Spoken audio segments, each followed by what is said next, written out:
Carl wasn't just thrown to the wolves, wasn't thrown under a bus, he was mutilated beyond any recognition. He's unable to work. My wife had to take him to hospital so he didn't die from cutting himself. How do you overcome that? And I stand unequivocally by the decisions and the course of action that I made and undertook. Well, I think at the time that David Morrison, he made the famous statement that the standard that you walk by is the standard you accept. Yet he set an appalling standard of injustice for Carol Dubsky. A little over a week ago, after 5 years of shame and ridicule, former Lieutenant Colonel Carel Dubsky got his good name back, when finally the Australian Army publicly admitted he was not part of, nor had anything to do with the infamous Jedi Council porn ring. The ADF investigation is part of a wider inquiry into covert sex tapes allegedly distributed to up to 60 personnel. 7 female victims have been identified, 17 men are under investigation, 8 are suspended. And although he has his good name back, he has been gagged due to a confidential settlement with the Army. His father-in-law, retired Major Clive Mitchell-Taylor, says sadly it will never bring his life back. The fact that he had to retire from the Army because he could no longer function.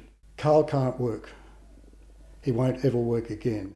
Attention now has turned on the man who some believe was responsible for ruining Carel Dubsky's life.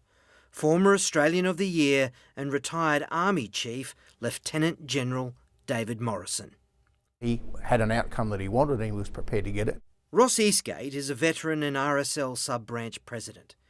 David Morrison obviously had a career and a very successful career, his personally. But what people didn't realise, that he had another agenda and he was determined to use the military as a vehicle to promote that agenda. No doubt some men deserved to be held to account, and they were. But for Carel Dubsky, his only offence was to be the highest-ranking officer to receive a highly inappropriate email. Even though he never even saw the email, sacking him made David Morrison look good, and he used the issue as a platform.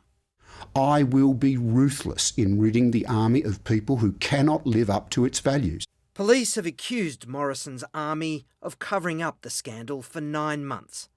Others see his famous speech as an attempt to control the narrative, as Morrison rode a wave of goodwill into civilian life, where he was named Australian of the Year in 2016. That day, Carel Dubsky made the second attempt on his own life. I think it's a disgrace, an absolute disgrace. Look, he knew that Carl wasn't involved. Morrison was heralded for his message of equal opportunity.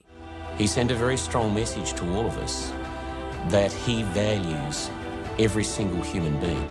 Carel's family believe he should now be stripped of his Australian of the Year honour. Without a doubt, he has not stood up to the standards that he himself set. And while Morrison was at one stage so in demand to speak about the things he wanted to, he would command $15,000 an appearance. The Seven Network has now been trying to speak to him for 5 years about Carel Dubsky. Just this week we made more than a dozen attempts, including through his agent and employer. And Morrison's taken the easy road. He's left it the way it was, he's refused to answer any questions.